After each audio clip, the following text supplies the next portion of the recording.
What is up?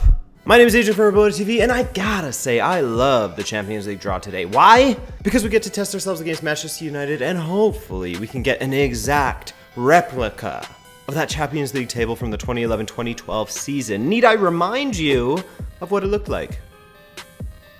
And we did that with Emerson as a left back. Emerson! Those who know who he is have probably blocked him out of your memory, just like I did. But anyways, I got sidetracked already. Today, this is the super chill drinking a beer out of a jar version of Transferred on a Friday. I'm going to Kendrick Lamar tonight. Well, last night by the time that this video is published.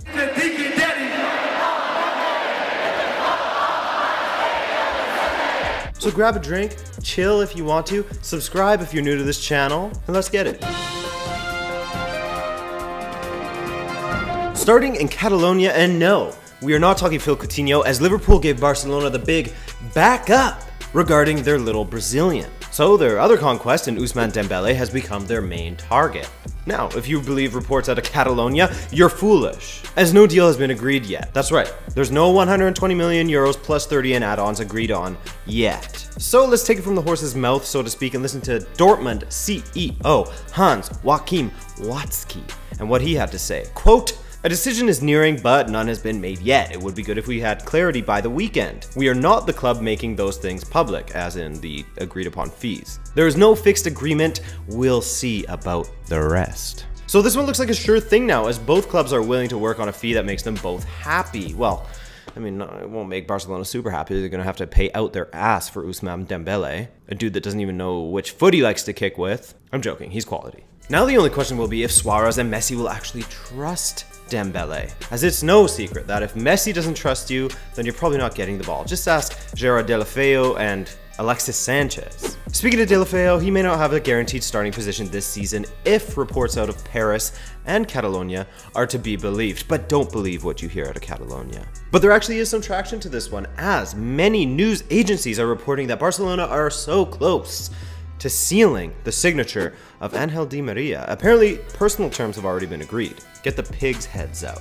You get that reference? If you get that reference, tell me about it in the comments section. Some of you might be a little too young to understand that one, even though it's not exactly a situation worthy of pig head throwing. I really don't know what to think of Di Maria at this moment, because I didn't see much of him last season, besides in the Champions League, where he looked decent at times, but then at other times he looked like Manchester United Di Maria, you know? He definitely had the quality at one point. Remember when he was at Real Madrid that season before he went to Manchester United? He was arguably one of their best players that year. So if he can find that quality again, and if Barcelona can find a way to fit Suarez, Messi, Dembélé, and Di Maria all in the attack, which I think they can, that's going to be a terrifying attack, my man. But my question is, what is Barcelona doing to shore up their defense a little bit? Because they have big problems back there. You aren't going to get very far with Gerard Piqué. Samuel Umtiti is good, but he's also liable to make mistakes. So tell me, please, Barcelona, I'm talking to you. What are you guys doing to improve your defense? Huh? Well, we're talking about Barcelona, French clubs like PSG, that whole area of the world. Why don't we just stay there for a sec and talk a little Jean-Michel Seri, not Siri, like the Apple iPhone thing, voice, robot woman. First of all, I've got a bone to pick with Nice, as I thought that they're going to keep the team together and improve upon what they did last season, but no, they're selling all their players. Now my prediction looks idiotic, like a few of my other ones. But I mean, to be honest, I sort of pick weird things just to keep you guys on your toes. And to mix it up, because it's so boring when everyone picks the same shit, no? Now, Seri is this central midfielder who is very sought after by FC Barcelona, and he wanted to go to FC Barcelona too. He said that he always dreamed of going to that club. They were apparently close to an agreement, but who had to come in but the Jake Paul of the football world, PSG, dabbing on the haters by showing a little interest in Jean-Michel Seri just to jack up the price on their newly found beef team, Barcelona. They're doing it just to f with them. Or at least that's what Jean-Michel Seri's agent thinks. Now, Barcelona has pulled out of their interest, and the poor dude who's dreamed of going to Barcelona his whole life won't get to do that, or at least it's not looking like it at this moment. All I can say is that I hope that PSG and Barcelona meet each other in the Champions League, because that, is going to be fuego. And one last transfer regarding PSG, god damn. These guys are linked with everyone. So it's looking increasingly likely that the apocalypse is coming to football. Sorry. What I meant to say is it's looking increasingly likely that Monaco are going to be selling Kylian Mbappé to PSG for $1 bajillion. That's the agreed upon fee. Basically all the money that the Iron Bank of Bravos can afford. Le Parisien, not the best or the worst as far as trustworthiness when it comes to transfers, had a headline today that said, Mbappé au PSG, cette fois, c'est vraiment chaud. AKA, Mbappé to PSG, this time it's very hot. It's truly hot. It's hot this time, so you know it's real. And perhaps some clues of this heat have come from Kylian Mbappé and his training sessions. There's been a couple of outbursts now. The most recent one, he was asked to leave training for something that happened on the pitch. I can't remember exactly what happened. He refused to do it. So what did Monaco do? The entire team went to the next pitch over to continue training while Kylian Mbappé stayed on the pitch alone. God.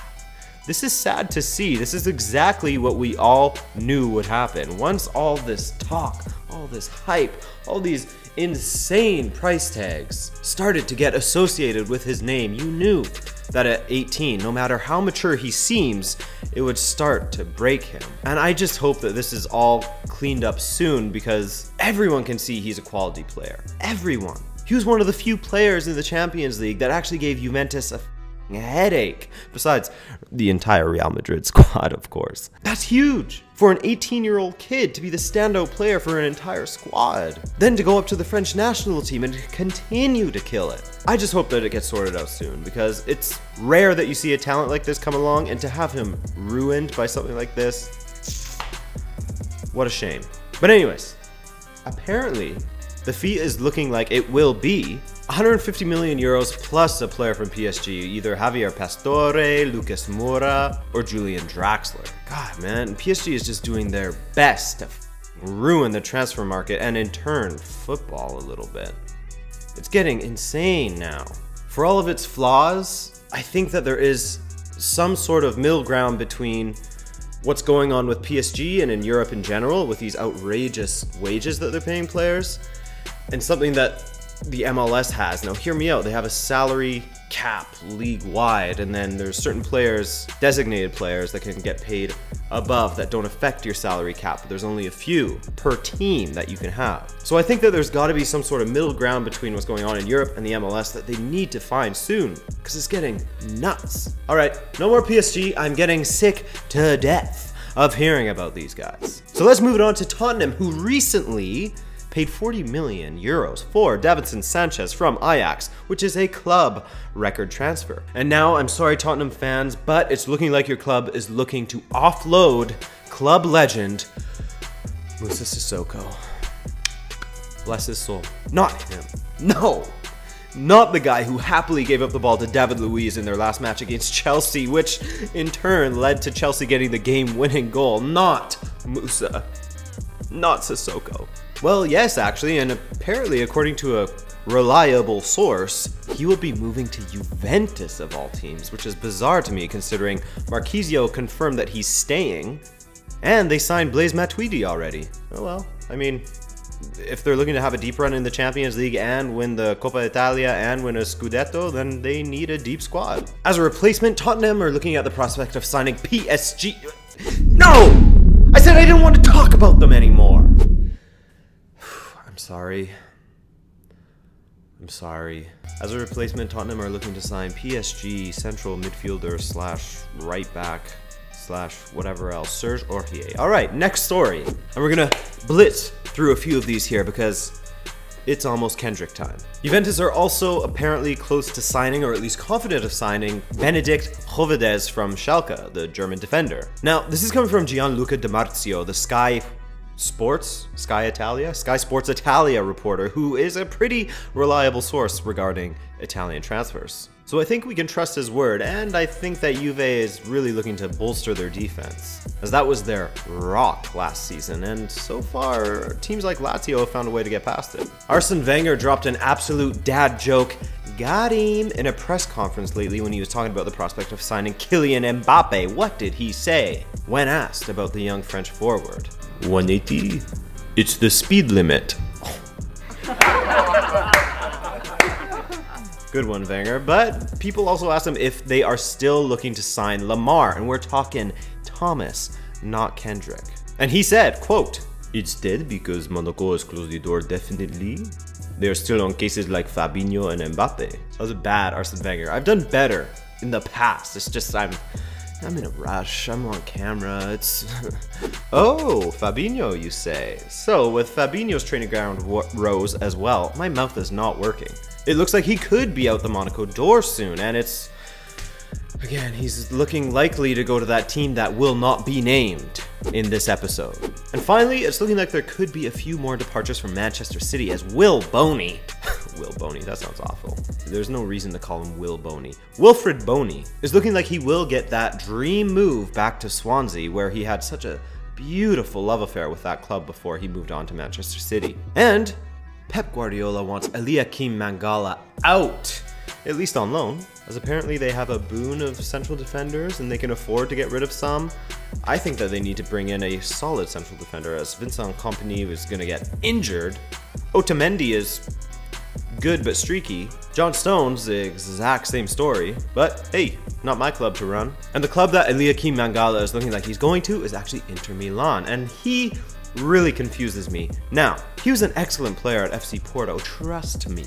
I watched him a lot. And I get it. The Premier League is a huge step above the Portuguese league, but the mistakes that he makes in the Premier League are just nonsensical. He looks ridiculous out there at times. They're more than just a playing at a higher level type mistake where you don't look quite to par yet. You know? So I don't know. I think that he could still be a good central defender in the future, but time's running out, dog. You gotta get it together soon. Alright guys, I gotta get going to that show. So I thank you once again for watching my videos. It really means a lot to me. There's a core few of you guys that I always see commenting, saying what up, talking with me in the comments section. I love it, I appreciate it, and I try to respond to every single one. So if I don't get you this time, I'll get you the next time. If you enjoyed this video, why not subscribe, give it a like, and I will hopefully see you in the next video. Have a good weekend. See you with the weekend review. Bye.